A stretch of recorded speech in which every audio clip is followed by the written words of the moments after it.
Book of Heaven, Volume 2, Part 11. September 30th, 1899. How patience in suffering temptations is like a nourishing food.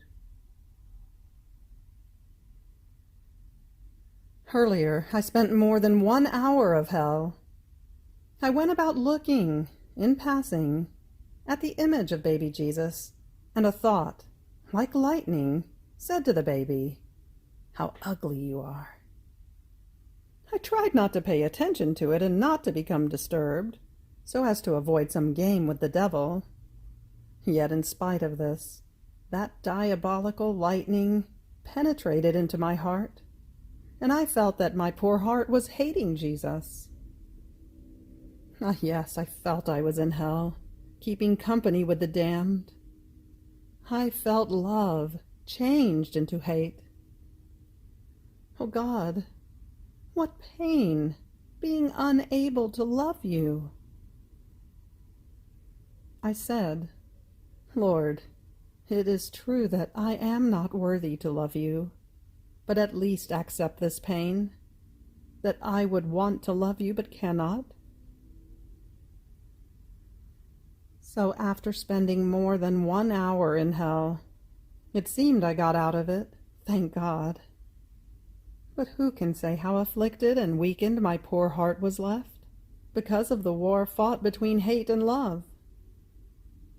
I felt such prostration of strength that I seemed to have no more life. Then I was caught by my usual state, but oh, how worn out. My heart and all of my interior powers, which with unspeakable yearning desire and go in search of their highest and only good, and when they find him, only then do they stop and enjoy him to their greatest contentment, this time did not dare to move. They were so annihilated, confused, and sunken in their nothingness, that they would not let themselves be heard. Oh God, what a cruel blow my heart had to suffer. In spite of this, my always benign Jesus came, and in his consoling sight made me forget immediately that I had been in hell, so much so that I did not even ask Jesus forgiveness. The interior powers, humiliated and tired as they were, seemed to rest in him. Everything was silence. On both sides there was nothing but a few loving gazes that wounded each other's heart. After remaining in this profound silence for some time, Jesus told me, "My daughter, I am hungry. Give me something." And I have nothing to give you. But at that very instant, I saw a loaf of bread, and I gave it to him, and he seemed to eat it with all pleasure. Now, in my interior, I kept saying, "He hasn't told me anything for a few days." And Jesus answered my thought. Sometimes the groom is pleased to deal with his bride, and to entrust his most intimate secrets to her. Other times, then, he delights with greater pleasure in resting, as they contemplate each other's beauty. Speaking impedes resting, and the mere thinking of what one has to say, and of what one has to deal with, diverts one's attention from looking at the beauty of the groom or of the bride. However, this is needed. In fact, after they have rested and comprehended each other's beauty more, they come to love each other more, and with greater strength they enter the field again to work, to deal with and defend their interests. This is what I am doing with you. Aren't you happy?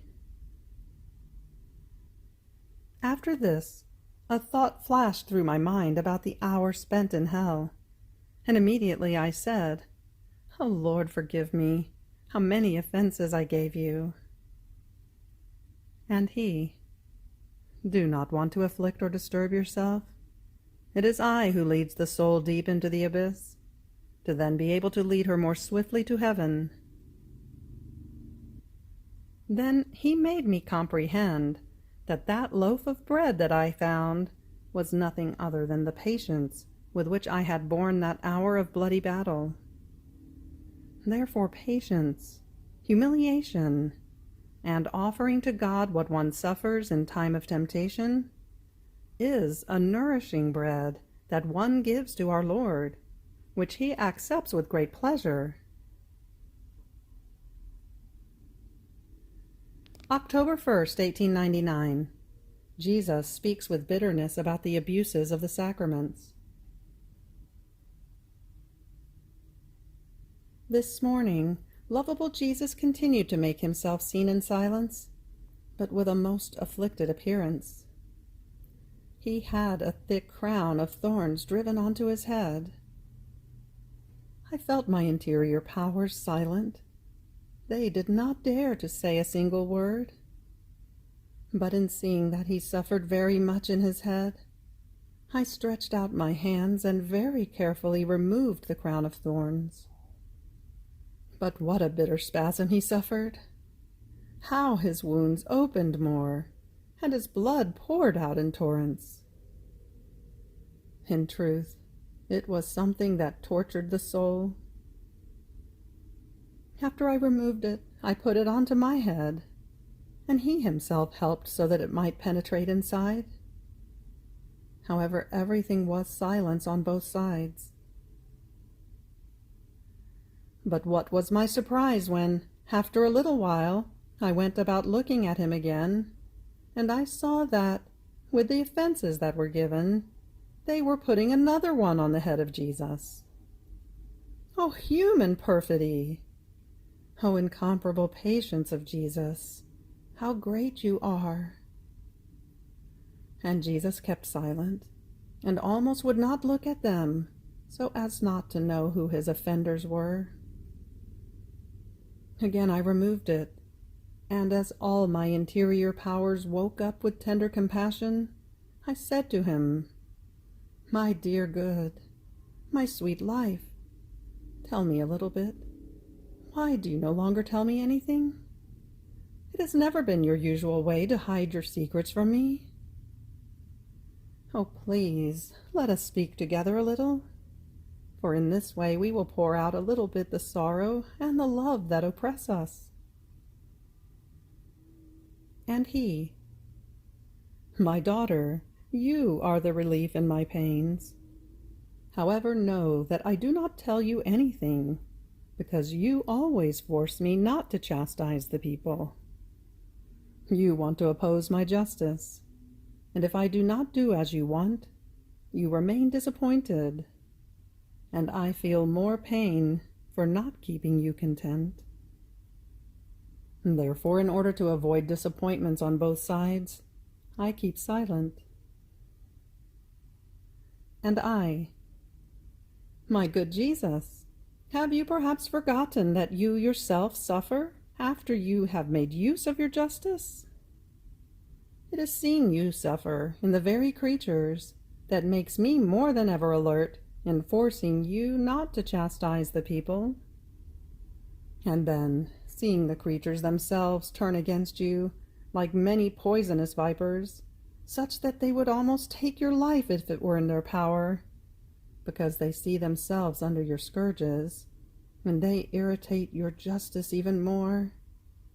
I do not have the heart to say the Fiat voluntas tua." And he, "My justice can take no more. I feel wounded by everyone, by priests, by devout people, by the secular, especially because of the abuse of the sacraments. Some do not care about them at all, adding scorns. Others who attend them turn them into a conversation of pleasure, and others, not satisfied in their whims, because of this, reach the point of offending me. Oh, how tortured my heart is in seeing the sacraments reduced to painted pictures, or like those statues of stone which seem to be alive and operating from afar, but in drawing near them one begins to discover the deceit. Then one goes about touching them, and what does he find? Paper, stone, wood, inanimate objects. And here is how they are disenchanted completely. This is how the sacraments have been reduced for the most part. There is nothing but mere appearance. What to say, then, about those who remain more filthy than clean? And then, the spirit of interest that reigns among the religious. It is something to be wept over. Do you not see how they are all eyes where there is a most wretched penny, to the point of degrading their dignity? But where there is no interest, they have neither hands nor feet to move a tiny bit. The spirit of interest fills their interior so much that it overflows outside, to the point that the secular themselves feel the stench of it, and, scandalized by it, make this the cause for not giving credence to their words. Ah, yes, no one spares me. There are some who offend me directly, and some who, though they could prevent so much evil, do not bother doing it. So I do not know to whom to turn. But I will chastise them in such a way as to render them incapable, and some I will destroy completely. They will reach such a point that the churches will remain deserted, with no one to administer the sacraments. Interrupting his speaking, all frightened, I said, "Lord, what are you saying? If there are some who abuse the sacraments, there are also many good daughters who receive them with the due dispositions, and who would suffer very much if they could not attend them." And he, too scarce is their number, and then their pain for not being able to receive them will work as reparation for me, and to make them victims for those who abuse them. Who can say how tormented I was left by this speaking of blessed Jesus? But I hope he will placate himself out of his infinite mercy.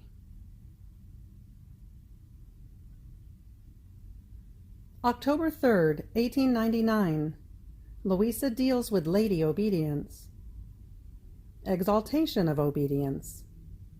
Priests must be apart from any earthly or family interest. This morning, Jesus continued to make himself seen afflicted. I did not have the courage to say even one word to my most patient Jesus, for fear that he might resume his plaintive speech about the state of the religious. This because obedience wants me to write everything, and also that which regards charity toward one's neighbor, and this is so painful for me that I had to fight by the force of my arms with Lady Obedience, more so since she changed her appearance into that of a most powerful warrior, armed with his weapons to give me death. In truth, I found myself in such constraints that I myself did not know what to do. To write about charity towards one's neighbor according to the light that Jesus made me see seemed impossible to me. I felt my heart being wounded by 1,000 prickings. I felt my mouth being struck dumb, and my courage failing me. And I said to her, "Dear Obedience, you know how much I love you, and that for love of you I would gladly give my life. But I see that I cannot do this, and you yourself see the torture of my soul. Oh, please, do not make yourself an enemy. Do not be so ruthless with me. Be more indulgent with one who loves you so much." Oh, please, you yourself come to me, and let us discuss together on what is most appropriate for us to say." So it seemed that she laid down her fury, and she herself dictated what was most necessary, enclosing in a few words the whole sense of the different things that regarded charity. At times, however, she wanted to be more detailed, and I would say to her, "It is enough that they understand the meaning with a little bit of reflection. Isn't it better to enclose all the meaning in one word instead of many words?" At times obedience would surrender, other times I would, and so it seems that we got along. How much patience it takes with this blessed Lady Obedience, truly a lady, for it is enough to give her the right to lord, that changing her appearance into that of a most meek lamb, she herself makes the sacrifice of toiling, and allows the soul to rest with her Lord, placing herself around her with vigilant eye, so that no one may dare to molest her and to interrupt her sleep. And while the soul sleeps, what does this noble lady do? She is there dripping sweat from her forehead, hastening the toil that belonged to the soul, something that truly causes every human mind, the most intelligent, to be stunned, and stirs every heart to love her. Now, while I am saying this, in my interior I keep saying, "But what is this obedience? What is it formed of? What is the nourishment that sustains it?" And Jesus makes his harmonious voice heard to my hearing, saying, "Do you want to know what obedience is? Obedience is the quintessence of love. Obedience is the finest, the purest, the most perfect love, extracted from the most painful sacrifice. That is, to destroy one's own self in order to live again of God. Being most noble and divine, obedience does not allow in the soul anything that is human and that does not belong to it. Therefore, all its attention is on destroying in the soul everything that does not belong to its divine nobility, that is, love of self. And once it has done this, it cares little if it alone struggles and toils for what belongs to the soul, while allowing the soul to rest peacefully. Finally, I, myself, am obedience. Who can say how amazed and ecstatic I remained in hearing these words of blessed Jesus? O holy obedience, how incomprehensible you are! I prostrate myself at your feet, and I adore you. I pray you to be my guide, teacher, and light along the disastrous path of life, so that guided, instructed, and escorted by your most pure light, with certainty I may take possession of the eternal harbor.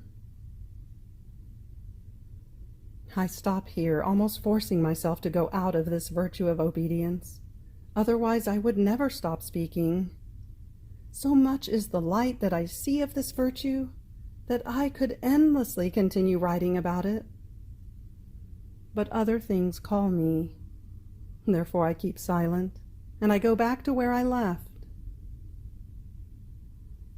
So I saw my sweet Jesus afflicted, and remembering that obedience had told me to pray for a certain person, with all my heart I commended him to him, and Jesus told me, "My daughter, may he make all of his works shine with virtue alone, but especially I recommend that he not meddle in the things of family interest. If he owns something, let him give it away. If he does not, I do not want him to get involved with anything else. He should let things be done by those who are supposed to, while he should remain disentangled, free, without muddying himself in earthly things. Otherwise he would encounter the misfortunes of the others, who, since they wanted from the beginning to meddle in some things of their families, all the weight then fell upon their shoulders. And I, only because of my mercy, had to permit that they would not prosper, but rather be impoverished, so as to let them touch with their own hands how unseemly it is for a minister of mine to muddy himself in earthly things. On the other hand, and this is word come out of my mouth, the ministers of my sanctuary, as long as they do not touch earthly things at all, would never lack their daily bread. Now with these ones, if I had allowed them only to prosper, they would have muddied their hearts, and would have cared neither about God nor about the things pertaining to their ministry. Now, bothered and tired of their state, they would want to shake it off, but they cannot, and this is the penalty for what they should not do. Afterwards, I commended a sick person to him, and Jesus showed his wounds, given to him by that sick person. And I tried to pray him, to placate him, to repair him, and it seemed that those wounds would heal. And Jesus, all benignity, told me, "My daughter, today you have performed for me the office of a most skillful doctor, for you have tried not only to medicate and to bandage my wounds which that sick person gave me, but also to heal them. Because of this, I feel very much soothed and placated." So I comprehended that by praying for the sick, one comes to perform the office of doctor for our Lord, who suffers in his own images. October 7th, 1899. How she sees Jesus indignant with the people. The state of victim holds back the chastisements. This morning, blessed Jesus was not coming, and I had to have much patience in waiting for him. In my interior, I kept saying, "My dear Jesus, come. Do not make me wait so much. I haven't seen you since last night, and now it is getting late and you still are not coming. See how much patience I have had in waiting for you. Oh, please, do not let me reach the point of losing patience because of your long delay in coming, because then you would be the cause of it, with your delays. Therefore come, for I can take no more." Now while I was saying this and other nonsense, my only good came. But to my highest sorrow, I saw him almost indignant with the people. Immediately I said to him, "My good Jesus, I pray you to make peace with the world." And he, "Daughter, I cannot. I am like a king who wants to enter into a house, but that house is full of filthy things, of rot, and of many other dirty things.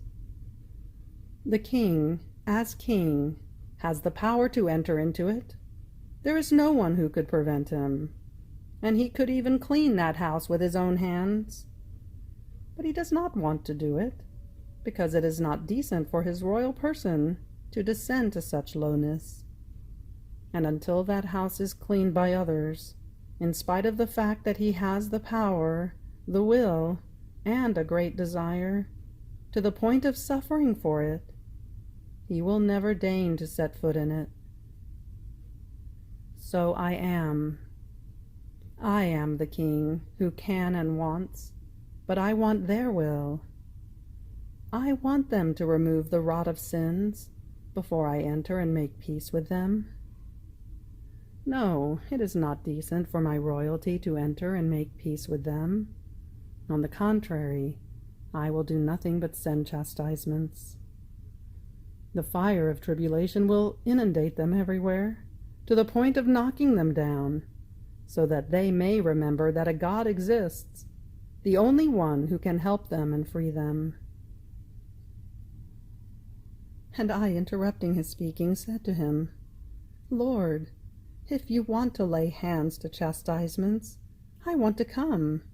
I do not want to be on this earth any more. How will my heart be able to endure in seeing your creatures suffer?" And Jesus, assuming a benign appearance, told me, "If you come, where shall I go to dwell on this earth? For now let us think about being together down here, for we will have much time to be in heaven, the whole of eternity. And then too soon have you forgotten your office of acting as my mother on earth? So while I chastise the people, I will come to take refuge and to dwell with you." And I, "Ah, Lord, what is the purpose of my state of victim for so many years? What good has come to the peoples? You used to tell me that you wanted me victim in order to spare the people, and now you show how these chastisements, instead of happening many years ago, are happening later. Nothing more and nothing less than this." And he, "My daughter, do not say this. I have been forbearing for love of you, and the good that came from this has been that while terrible chastisements were to rage for a very long time, because of this they will be shorter. Is this not a good, that instead of being under the weight of a chastisement for many years, one remains under it only for a few? Moreover, during the course of these past years, with wars and sudden deaths, they should not have had the time to convert, but they did, and were saved. Is this not a great good? My beloved, for now it is not necessary to make you understand the purpose of your state for yourself and for the peoples, but I will show it to you when you come to heaven, and on the day of judgment I will show it to all nations. Therefore do not speak like this any more." You have reached the end of the Book of Heaven, Volume 2, Part 11. Fiat.